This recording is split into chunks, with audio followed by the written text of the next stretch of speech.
Hoy vamos a hablar de varios elementos del dibujo y vamos a comenzar con figura y fondo, un tema bastante interesante que tiene que ver con la percepción.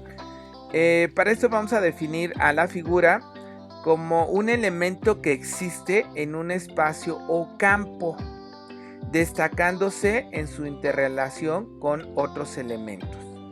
Y vamos a ver también qué es el fondo.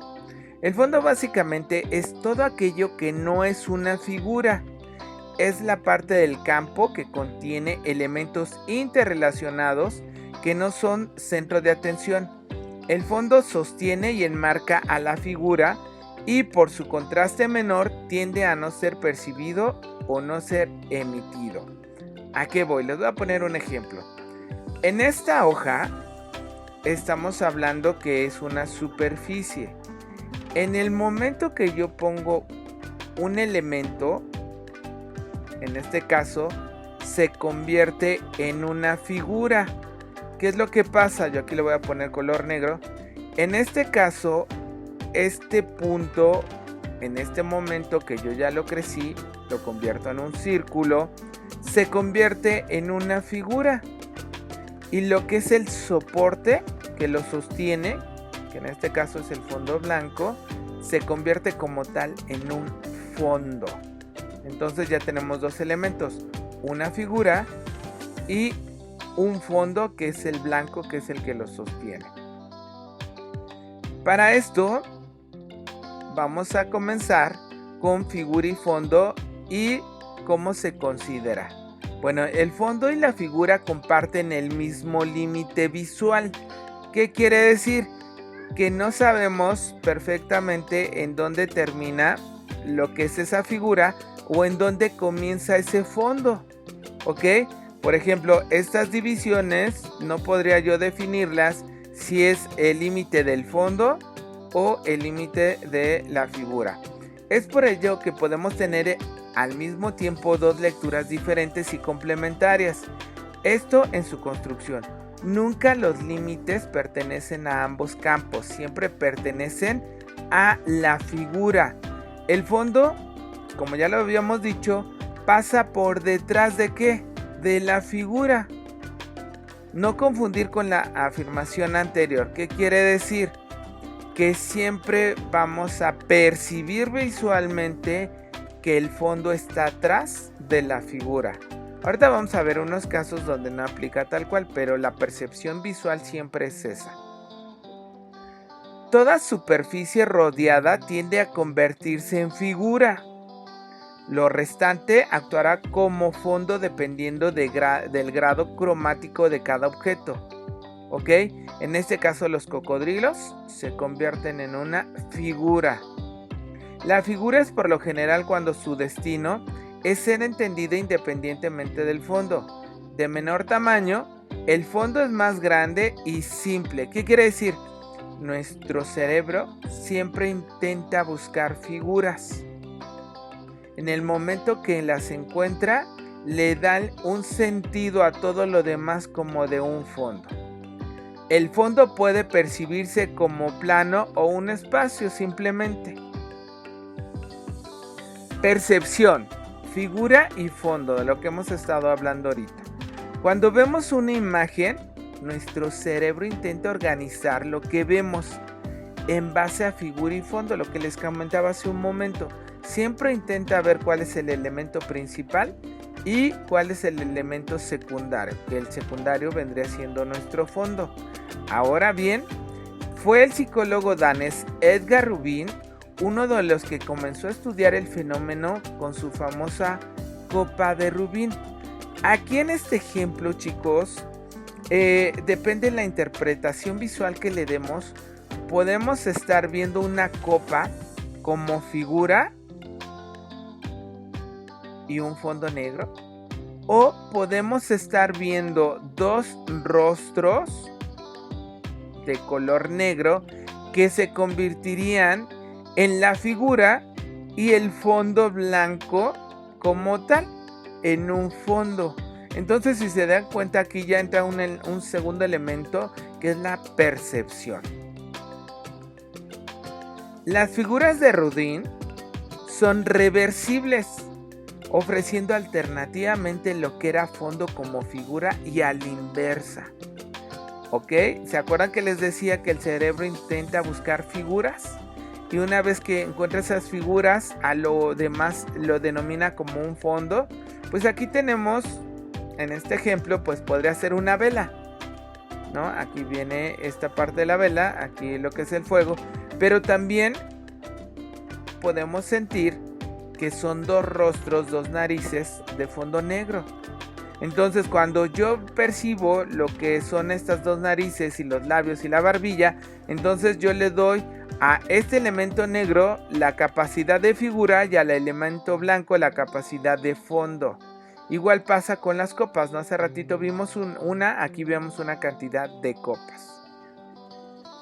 Esta ambivalencia forza al espectador a ver la imagen de una manera u otra según su voluntad. ¿Qué quiere decir? Que va a haber elementos que tú vas a ver primero, a lo mejor la vela o a lo mejor primero lo que son los rostros. La imagen, por lo tanto, ofrece dos interpretaciones de percepción. Aquí vamos a ver otros ejemplos donde puedo ver a lo mejor el rostro de una dama o puedo ver a una persona con un saxofón. Aquí tenemos otro ejemplo de esta parte de la percepción, donde podemos tener una figura como de árbol y un fondo blanco, o al revés, puedo tener yo una figura aquí de un mono y de aquí de un león y un fondo negro. Entonces aquí la percepción juega un papel muy importante. Vemos aquí otro ejemplo donde puedo tener un cerillo encendido o puedo tener aquí un pingüino. O aquí del lado derecho yo puedo tener una figura de un gato y un fondo blanco, o puedo tener la percepción de un ratón y un fondo de color pues, rosita más o menos. Aquí también utiliza este pintor la ilusión óptica de figura y fondo. Un pintor bastante interesante en sus obras. Octavio Campo es un pintor mexicano, básicamente nacido en Celaya, Guanajuato, donde esta es una de sus muchísimas obras que tiene, en donde utiliza elementos para jugar con nuestra percepción visual, donde podemos ver los rostros de dos personas ya grandes, pero también dentro de ellas podemos ver ciertos elementos, una persona aquí con su guitarra, una mujer aquí en la oreja, una persona en el fondo. Entonces juegan visualmente con nosotros. En este tipo de pinturas pues es complicado definir cuál es la figura y cuál es el fondo, porque depende lo que estemos viendo, puede ser la figura y todo lo demás convertirse en fondo. Pero de repente volteas a un lado y ves otro elemento que se convierte en figura y todo lo demás en fondo. Aquí otra pintura bastante interesante con este mismo concepto. Este es del pintor Rob Gonsalves, en donde, fíjense, aquí tenemos unos barcos que al final se convierten como si fuera en un tipo puente. Ok, entonces aquí también juegan con nosotros visualmente con la percepción. Vamos a ver otro tema aparte de figura y fondo que está muy relacionado, que es el tema de pregnancia y simplicidad. Y vamos a ver a qué se refiere. La pregnancia básicamente es una cualidad que poseen las formas visuales para llamar la atención del observador. Este se caracteriza por la simplicidad de las estructuras. Ahorita vamos a ver que estamos plagados visualmente de pregnancia y simplicidad. En síntesis, es la forma que predomina. La ley de la pregnancia fue establecida por la psicología de la Gestalt y adoptada por la escuela de la Bauhaus en Alemania en 1919. La ley de Gestalt tiene su origen en la psicología. Pueden traducirse como formas y trata de cómo las personas perciben a los elementos y cómo estos se organizan.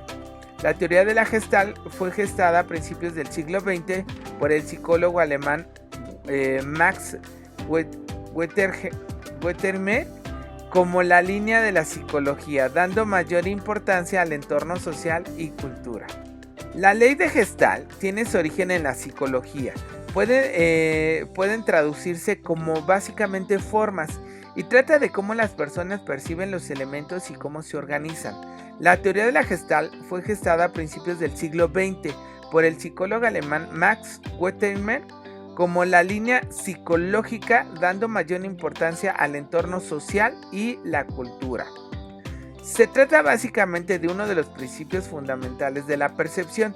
Para los seguidores de la psicología Gestalt, también denominada ley de Brakmann, originario del alemán como pregnancia o principio de la buena forma, este principio se basa en el hecho de que nuestro cerebro intenta organizar los elementos que percibe de la mejor forma posible, incluyendo la perspectiva, el volumen, la profundidad, etc. El cerebro prefiere aquellas formas integradas, completas y estables. Esta ley permite la fácil lectura de figuras que se interfieren, formando aparentes confusiones, pero en donde prevalecen sus propiedades de buena forma. Y ahorita vamos a ver algunos ejemplos. Si se dan cuenta, elementos muy simples nos dan información rápida y certera. ¿Ok? Aquí como un sombrero, unos lentes y una boca y nos dan la sensación de una persona. Elementos muy simples nos dan la sensación pues de dientes, de boca. Y cuando llegamos a una simplicidad mayor, bueno, pues la abstracción nos hace ver los elementos que no conocemos de la vida diaria. Aquí una manzana, aquí la simplicidad a su máxima expresión, un oso panda, en donde nuestro cerebro, chicos, se encarga de cerrar estas formas. Aquí vamos a ver otros ejemplos, donde la simplicidad de los elementos nos hace entender de una forma muy rápida cada uno de los conceptos.